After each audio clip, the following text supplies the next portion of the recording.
Hello गाईस, आज दाखवत आहे तुम्हाला फ्रँकी रेसिपी. तर चपाती बनवून घ्यायची. ही हेल्दी आहे, वेट लॉससाठी बनवत आहे मी. म्हणून मी गव्हाच्या पिठाची चपाती केली आहे. तर चपाती दोन्ही बाजूनी मी चांगली शेकून घेतली, कारण की ते कधी कधी कच्चं राहतं ना. म्हणून मी तर तेलाचा वापर केलेला आहे.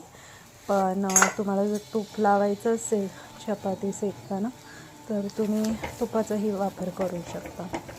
तर मस्तपैकी दोन्ही बाजूनी अशी चपाती भाजून घेतली. आता त्याच्यावर मी शेजवान चटणी, मेयोनीज थोडं प्रमाणात फक्त चपातीकडे सगळीकडे लावून घेतलं.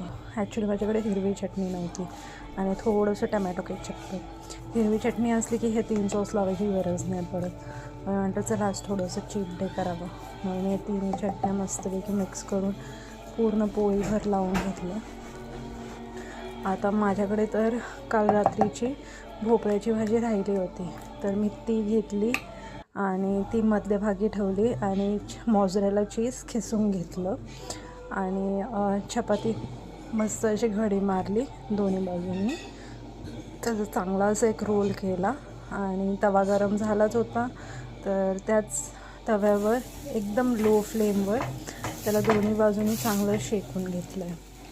एकदम अशी कडक बनवायची, म्हणजे कशी खायला क्रंची क्रंची वाटते. नाही तर एकदम मऊ मऊ असेल ना तर सारण सगळं निघून जातं आत भरलेलं. मग आता ही फ्रँकी